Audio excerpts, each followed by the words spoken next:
the highest views, highest likes, which has the most comments. And then you're going to be able to start to notice patterns. 2 degrees. The first one's in history, which was kind of like my side hoe, if I can say that. Well, welcome, Miss Audrey Johnson. Thank you so much for coming on and being here with us today. Reading the intro, you have a lot of experience and background in this media world. You know, the world is digital. It's there's still a lot of people figuring out, getting up to speed. So I want to learn about you. So to get into this, when did your love for writing and digital media really begin? Oh my gosh. Well, I've been writing for as long as I could write. I loved writing stories about like my stuffed animals when I was a kid. I loved reading.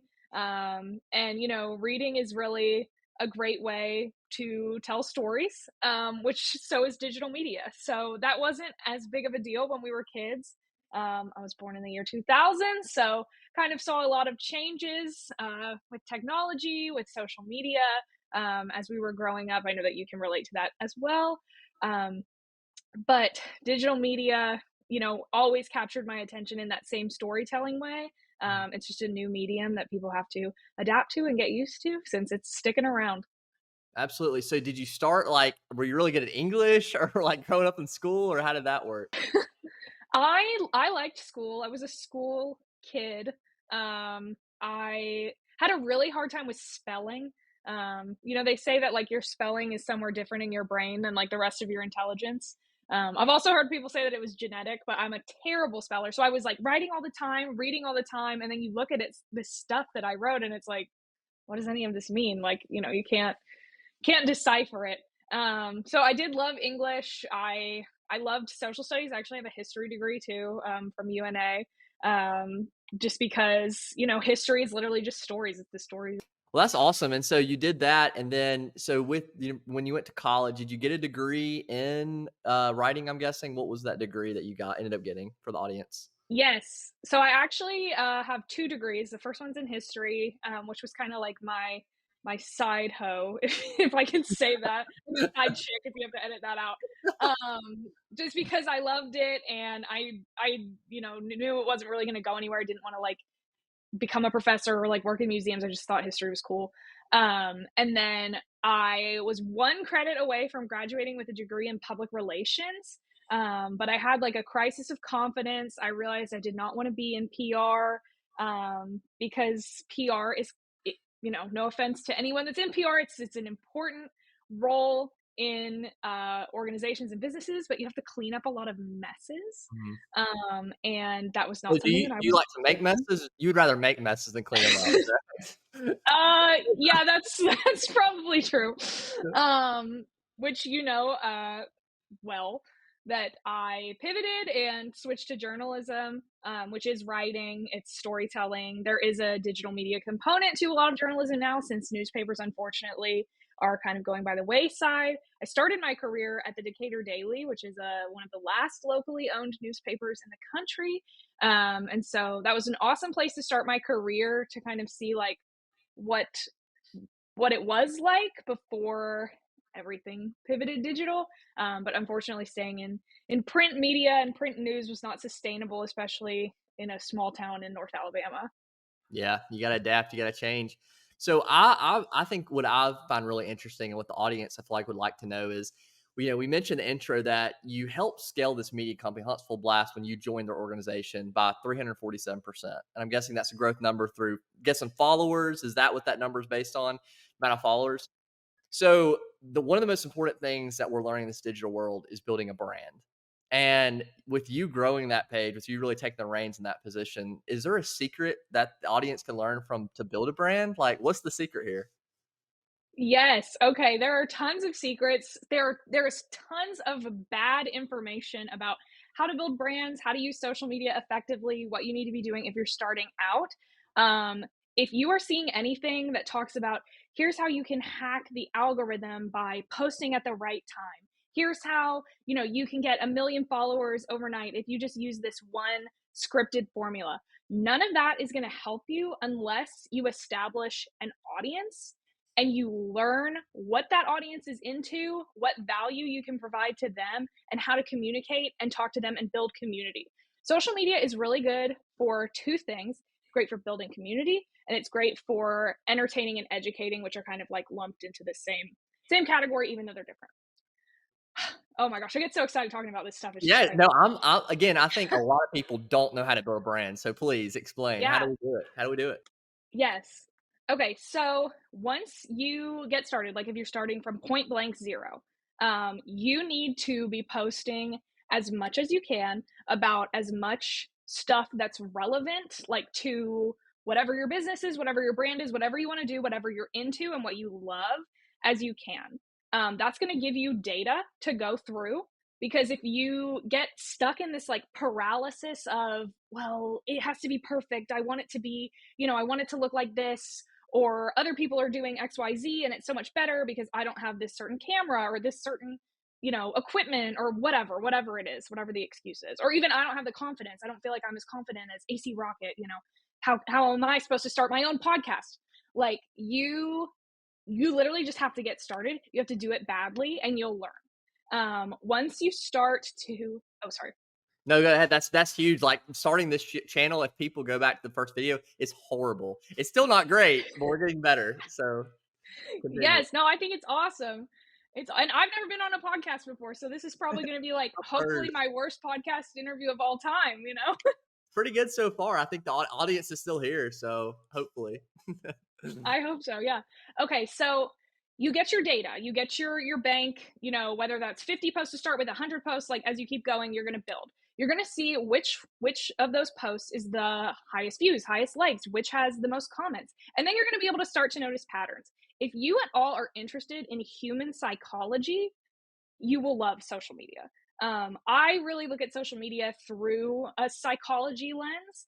And I think that adds a lot of value to the content that I've been able to create for certain brands, certain clients, because so many people can get swept up in the numbers game and really forget that behind the number or behind whatever you see on the screen, there's a real person that has real needs, just like you, like me, whether that need is, I don't want to be bored for the next 5 minutes while I'm waiting at the doctor's office, or I want to, learn how to perfect my forehand in tennis, whatever those excuse me, whatever those needs may be, you can be the solution to that problem.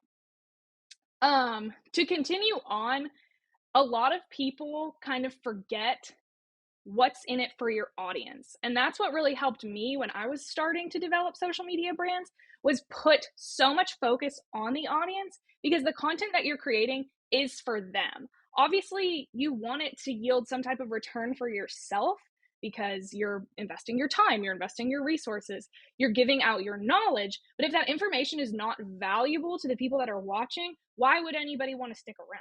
You have to come at it from that perspective.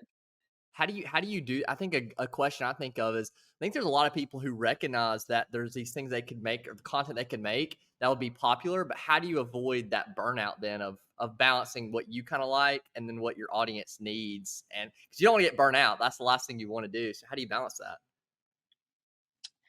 You have to love it. You have to love it, and you have to make it a habit. If you don't love creating content, call me. Hit that? me up. I would love to make some content for you or consult you on, how to kind of integrate the content creation process into your life.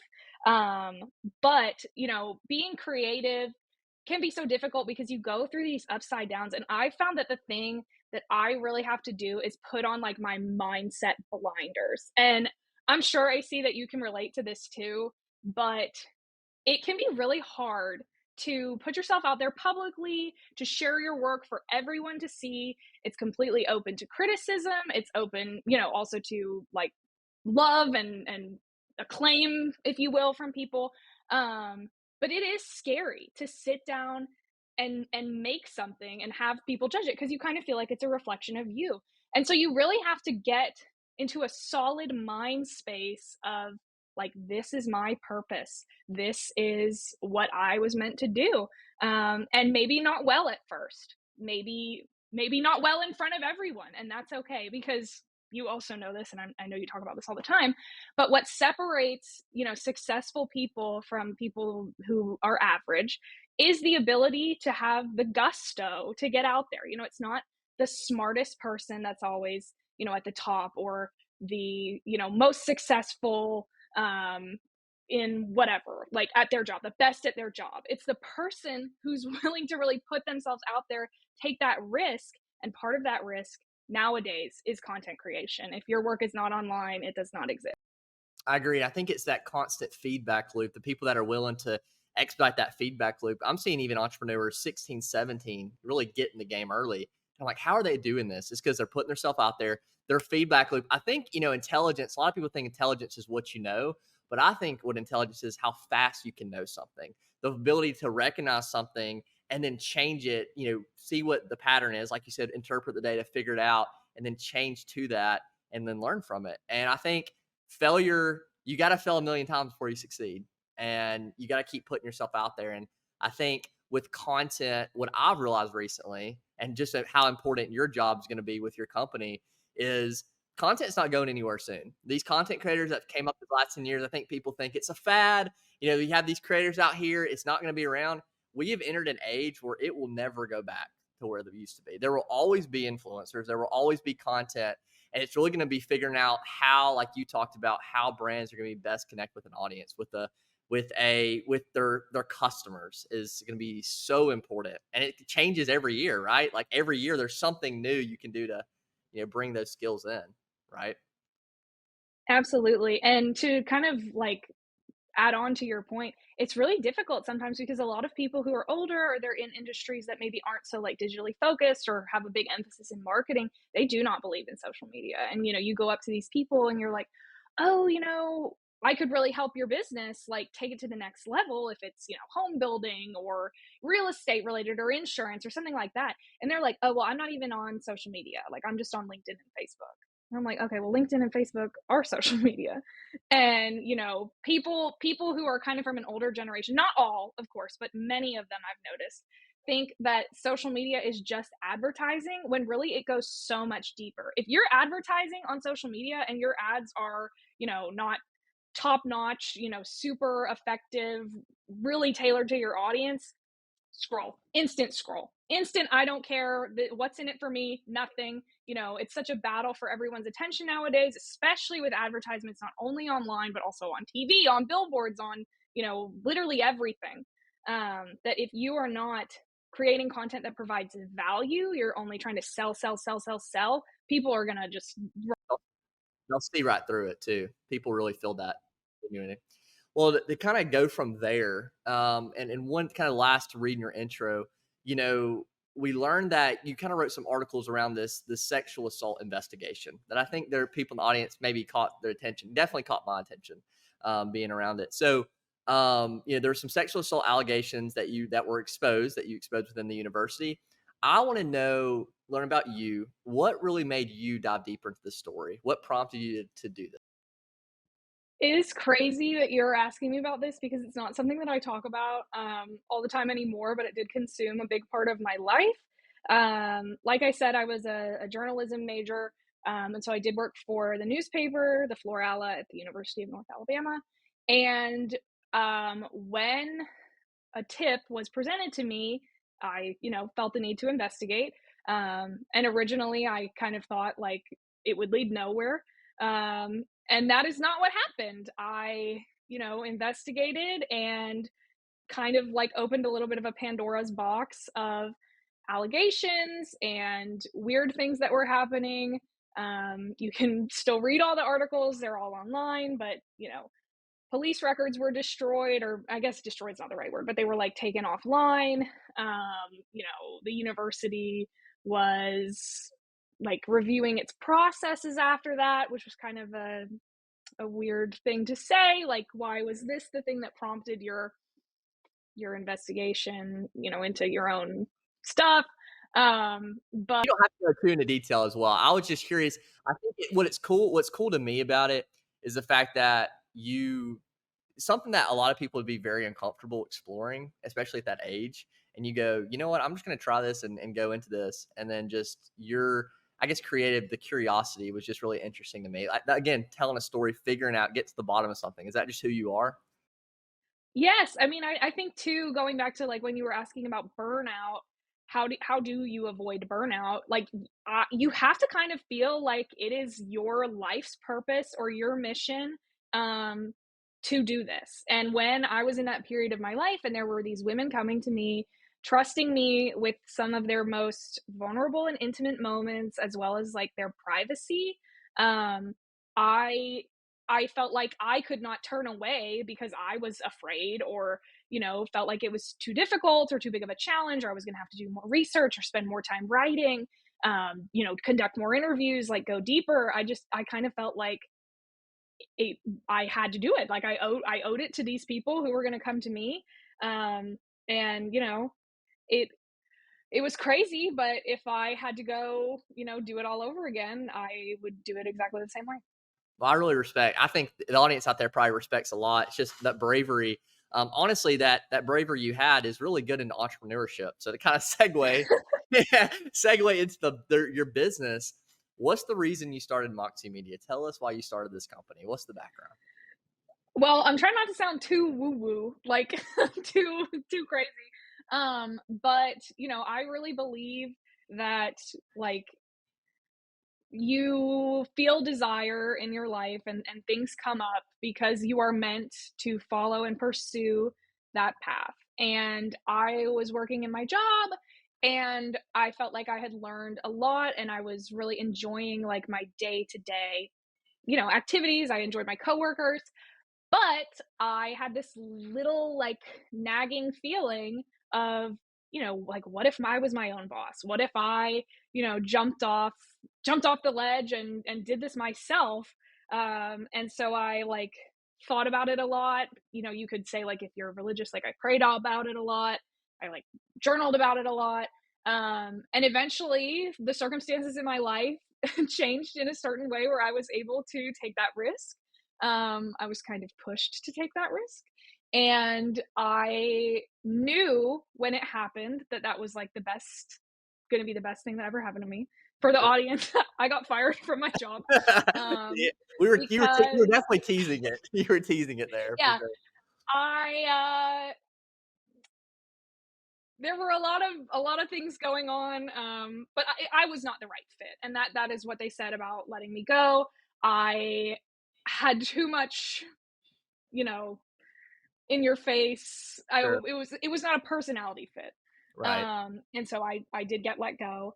And I knew when that happened, even though it surprised me, I really didn't think that they would fire me. But I knew when it happened that I was like, this is the answer to my prayer. Like Mm, this is what I've been seeking. I've been looking for the courage to quit, but obviously I didn't want to quit without having like anything lined up. That sure. was that would be scary. Mm. Um but it allowed me to be able to dive in like with both feet, and I'm so incredibly grateful that that happened to me. Yeah. How long ago was that too, just from a timeline perspective? How long was that ago? It was in April. Okay.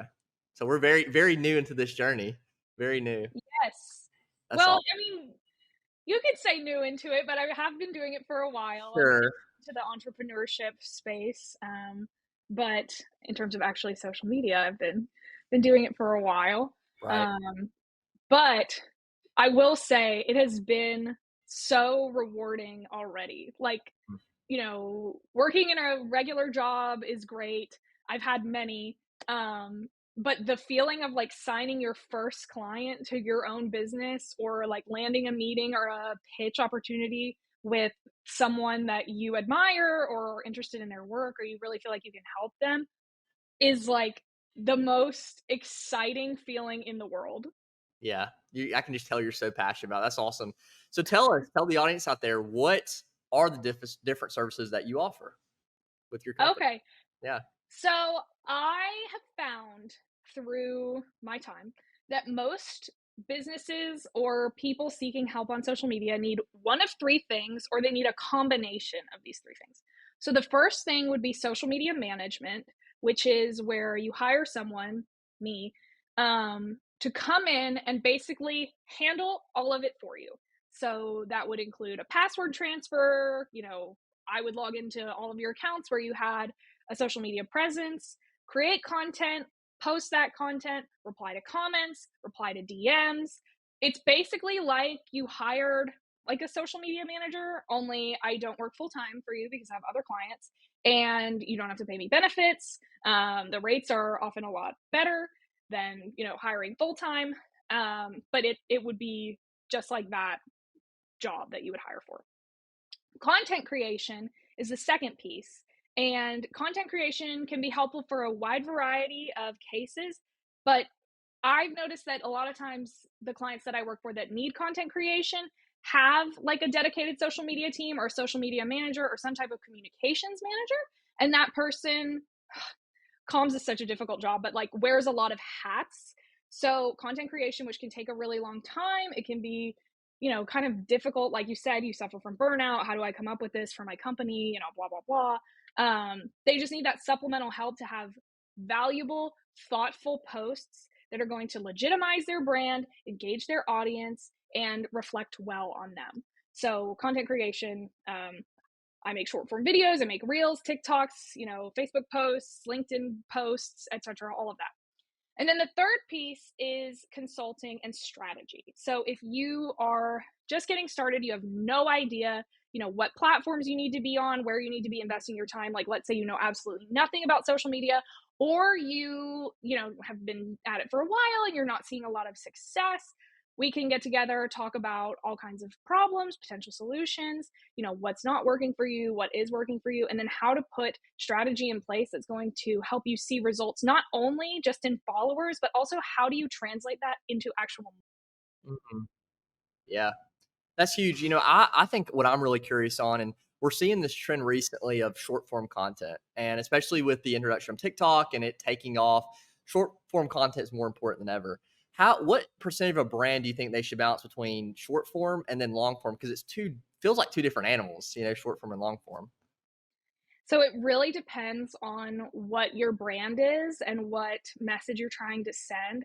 I would say that if you don't have a product or service that lends itself to long form content, definitely dive into short form video content. Instagram Reels, TikToks, post them on Facebook, Facebook Reels, even post them on LinkedIn now. I recently posted a short form video to LinkedIn, and it's been one of my top performing posts, which really surprised me because I was like, nobody wants to watch videos on LinkedIn, but maybe there's not any, so that's why people want to do that.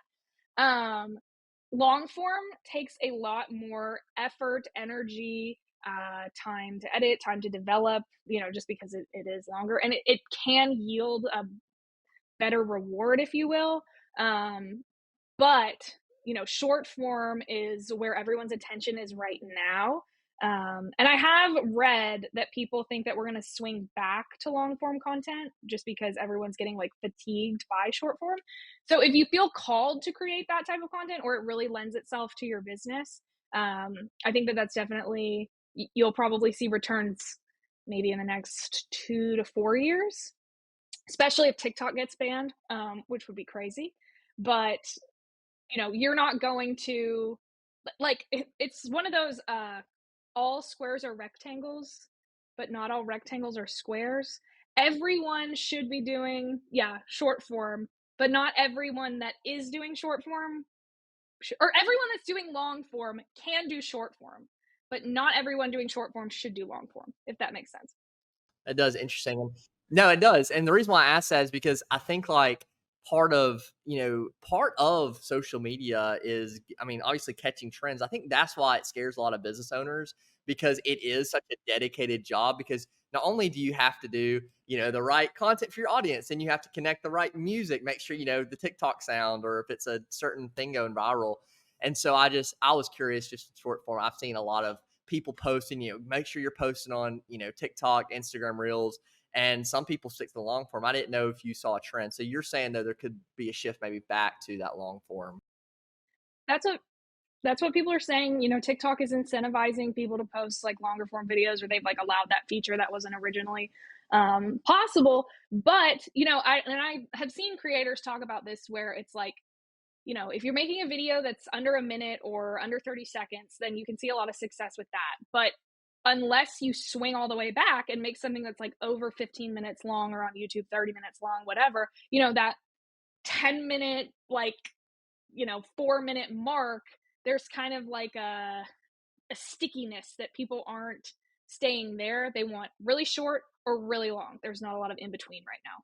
Well, I just changed my content strategy, so that half what we were talking about goes out the window. Okay. Uh, yeah, you'll send me the bill later for that. So obviously there's a ton of companies that have gone into the space, the ones you're going into. They've built media brands. So I really want to know from your perspective what makes Moxie Media unique, and if you have a certain process, professionalism, is there a price point that really helps you to stand out? Maybe like why should I pick you over the person down the road? Yes. So you should pick Moxie Media because I can give you the results that an agency can give you without all of the hassle and bureaucracy of an agency and also with way lower prices. I am right now a one woman show, but I have the experience and the expertise to deliver those results, and I have delivered them to my clients. And it's also really fun. Fun is something that I emphasize. This is going to be like a weird caveat side journey, but your audience can tell when you're having fun. If you're not enjoying what you're doing, if you're not having fun on social media, it's lame. Everybody goes to social media because they want to feel good. They want to feel, or they want to feel really angry. That's the other thing. We got to work in extremes here. But yes, I'm dealing with people who want to feel good. Everybody, wants to have fun.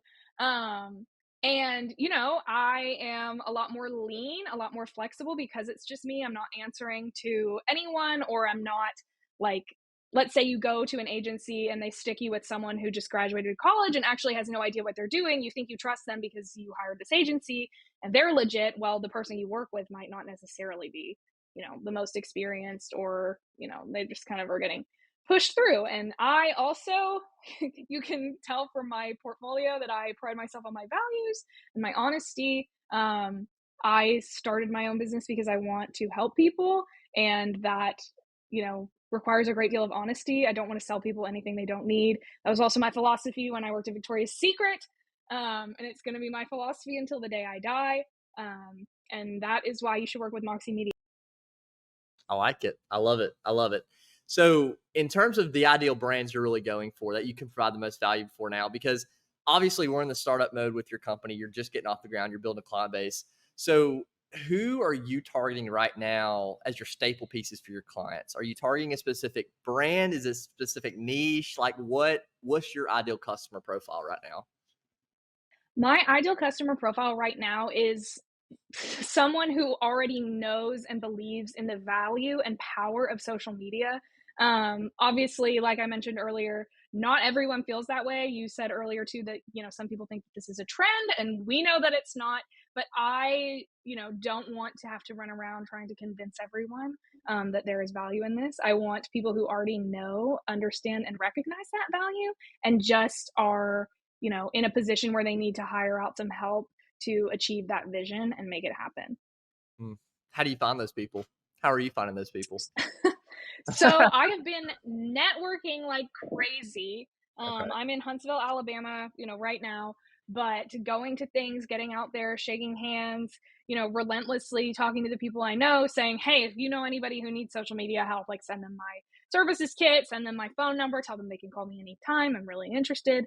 I'm taking, tons of calls and meetings with anybody who wants to talk to me. And it's been working out really. That's awesome. That's honestly awesome to hear because it's not been very long for you. But it's already awesome that you have clients. So the current clients you do have, I'm curious, what are they saying to you? What is some of the feedback they're giving you? Do you have client success stories? Have you, already scaled with the company? I was just curious on, your current clients. Yeah, so one of my clients, this is actually gonna be like talk about something different, but one of my clients has a lot of graphic design needs right now, which is also something that I do, but it's not really something that I like wanna be doing a lot. But it has been really fun to kind of like practice that, flex those muscles, because a lot of people will just say like, "Oh, you can just do that in Canva and it'll be so easy." I can't with Canva. Like once you learn the Adobe suite, you just can't go back. And Canva can be helpful for like certain quick things, but if you want actual like logos designed, or, website updates, stuff like that, you have to use Adobe. So they've been really excited to see, they're a nonprofit organization. just like the legitimacy that it's brought their organization. Because you know, when you have volunteers, that's amazing and excellent, but a lot of times the volunteers don't have that level of expertise or the time to really like sink in, and create stuff that is, you know, effective for the person engaging in the media, and like it also reflects the brand, and there's just like a lot of stuff to think about. Also making sure that information is accurate and like easy to read, and so that's been super fun to help. Well, I think what you're learning too is like, and what I'm learning every day is the more skills you acquire, it's when you start actually scaling your company, it's good that you know how to do everything in that company because it's hard to expect. I made this mistake early. It's hard to expect someone to be really good at something, especially in early stages when you yourself don't know how to do it. How can you even gauge if they're doing well if you don't even know that skill yourself? You know, if you can't do it yourself. Uh, I think with scaling, that's gonna be something that I'm learning and you'll probably learn as well. We can help each other with that, uh, for sure. So, in terms of the revenue model, how the company's actually making money, obviously very fascinated by this. I think the audience is as well. In terms of the primary source of income for the company, where is it right now? How do you foresee your company kind of evolving as you scale this in terms of revenue? And are you doing retainer based or is this project based? So I know I asked a couple questions there. So I have some clients that are project based and some that are retainer based. But I would say that the biggest thing people need my help with right now is content creation. Obviously, I've done a little bit of management and a little bit of consulting and strategy development as well. But people need stuff to post and they don't want to make it. They don't have the time. They don't know how, or they do make it, but there's like something off about it. They can't exactly pinpoint what it is. All of that is like an opportunity cost for them that they just, you know, they would rather like pay someone else to do it so they don't have to figure it out and they can spend their time doing other things, which I also think lends to your earlier point about how this isn't going away, and it's in fact just getting bigger and bigger and bigger as everyone's attention continues to turn towards it, and not just like customers or audience, it's brands that are pumping money into sponsorships, into, you know, comprehensive advertising strategies that are like very subtle and, you know, focused on human psychology. That's always what I would say at my old job was, you know, like, why did people would say, why did this post do badly?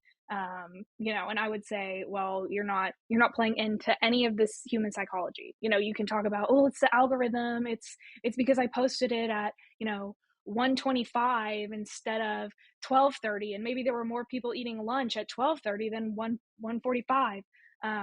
But if the value is there. Yeah.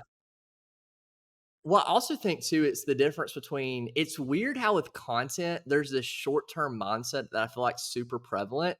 But yet in a business, people have 5-year expectation with the business. We're making decisions today that's going to reflect 3 to 5 years. Why does it feel like with content, it's like, okay, I'm going to make one post one time and it should be viral? Like, I don't understand. I don't know what that discrepancy is. Why people just think, oh, it's, maybe one person out of 100 million people have done that. But you can probably count this. It takes time. I mean, you can't build a brand in a day. I mean, right? Like, Yeah. And the other thing that I think a lot of people are forgetting is that, you know, virality is great, views are important and great, but sales are king. And the other thing is if you are trying to like create a meaningful experience for your audience, let's say you're a restaurant and you have a website with your menu and your hours, but you know, you're not really into websites because you're managing your restaurant, you like to be in the kitchen, you like to be behind the bar, whatever.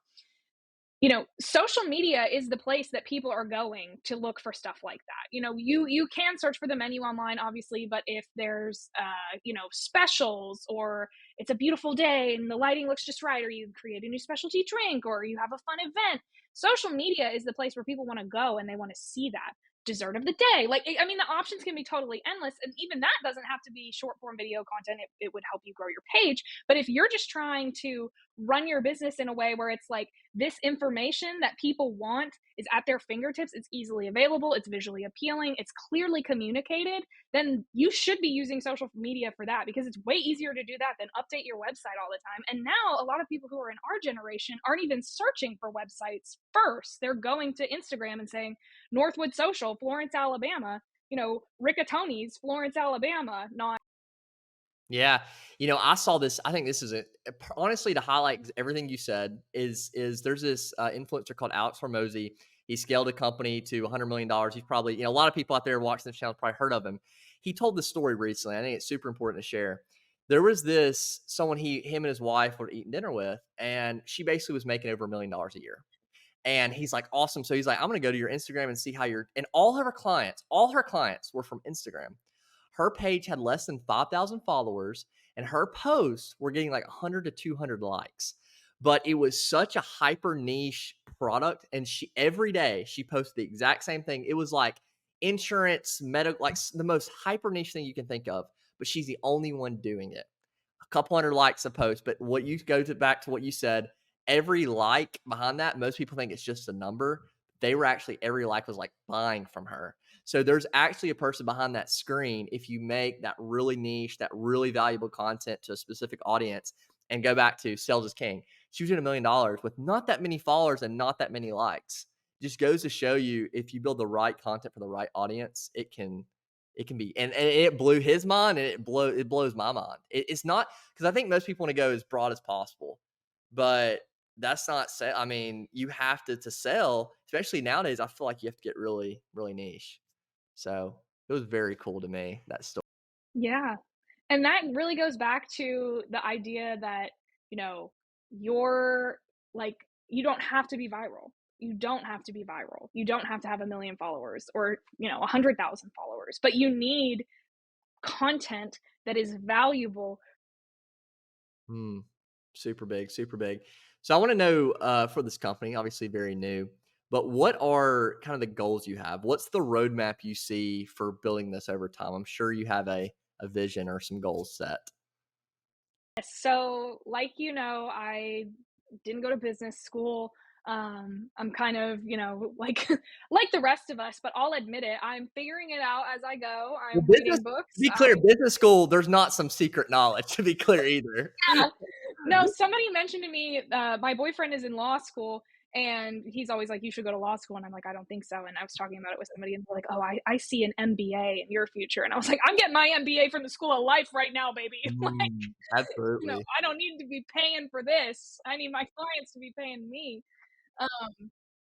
But my goal is to help people achieve their dreams.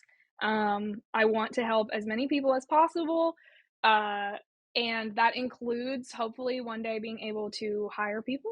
I'm looking, hopefully in the future when there is that need to hire people who are incredibly talented and deserve to work somewhere, where they're valued and they have a lot of autonomy and ownership over their work. And then they too can take that, turn around and help people. um it's crazy because, like, money is obviously important, like, and saying money is important is also like an understatement, but money is not everything. It's not the only thing. And I kind of think that for me it's helped to think of what is guiding me beyond, making $1 million. Like, do I want to make $1 million? Absolutely. Like, who doesn't? And I'm sure there's people that don't, but, like, in the business world, like, that's why you start a business. But beyond that, it's like, you get used to, like, your level of success, your level of money. I guess I'll tell this story. I was talking to Colby, who, was worked with you on some businesses. He's my brother. And I was like, how am I supposed to gauge my success? Because when I didn't have any clients and I hadn't even started my business, I was like, what would make me feel successful?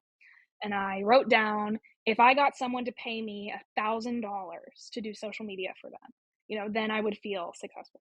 And then I got my first client and they were paying over, $2,500. And suddenly it was like the bar moved, now $1,000 doesn't seem like anything. Um, and so, like, as that number keeps growing, I was like, okay, well, let's say, and I'm not doing this yet, but let's say I was making, $10,000 a month. Right now I'm like, oh my God, $10,000 a month. Like, that would be life changing. That's when I would know I really made it big, felt successful, whatever. But I kind of feel like if I actually did get there, or when I get there, if you will, that I might have run into the same problem. And so Colby was asking me, like, what what beyond that is motivating you? Like, what lights you up inside? And it was really like treating and helping the people around me, um, with whatever their needs were. And so I know that that's maybe maybe the theme of this interview is sounding a little woo woo. No, I think it's very inspiring. I mean, the fact most people don't get their first clients for it could be years. I mean, you did the smart transition though. You did it the right way. I think too in terms of goal setting, my philosophies are changed about it too because I think that what I've learned too is that setting monetary values, like let's say you have monetary goals. I think there's nothing wrong with setting those, but to say I want to make $1 million a year or whatever, my thing is what are you going to do every day to get there? I personally think it's better to set like weekly goals, daily goals, like this is what I'm achieve this week. And then that will then lead you one day to get to that goal. Because sometimes you can get there a lot faster than you think, like you did. Like you jumped to that 2,500 immediately, right? And you're gonna get to that 10,000. I know you're gonna get to that 10,000 soon. So it's like maybe you set like this week, I'm gonna do, you know what I'm saying? Like more short-term goals, and then you don't even have to worry about the dollar. It'll come. The money will come, right? And that's the other thing that I've learned is you have to love the process. Mm. You have to love when you post a TikTok that gets 60 views. you know, you have to love when you are like at your wits end, and it's midnight and you're like, I have to get this done. I need to, whatever. But that is what makes it worthwhile. Nothing good comes from like if it just gets handed to you. Yeah, that's easy. You have to work for it, right? You have to work Oh for it. yeah. Well, Audrey, I don't have too many more questions. Is there obviously we're gonna have all your plugs in the description. Everybody go check her out. If you need social media, of course, this is your lady right here. But is there anything else you want to kind of leave? Sorry, I watched. Sorry. You're good. I know you personally, so the audience don't know that. But is there anything else you want to leave the audience with, or kind of tell before you go? You want to say? Yeah, I'll tell the audience that part of the reason I wanted to do my own thing was because I wanted to be able to be unapologetically myself all the time, which includes being a little silly. Like, I think everybody loves that about but thank you. Well, not everybody. you. True. Very Not important. everybody. Yeah. If you don't love silly, don't work with me. um, But I would just like to say thank you to anybody who's listening or watching this podcast. Thank you to the Startup Central audience. I hope that this was helpful to you in some type of way. AC, thank you so much for having me on your podcast. I really appreciate it. I think you're doing amazing work, and I love that you are putting yourself out there to help people achieve their dreams. Well, I really appreciate it, and I'd like to have you back on maybe in 6 months or so when we've had more developments. You're at that Let's 10,000. do it. When I'm at that $10,000 a month mark, everybody's That's going to be like, right. whoa. I know, everybody's gonna be like, "Dang, we called it early." That's awesome. Well, I really Yeah. appreciate your time. We're gonna play everything down below.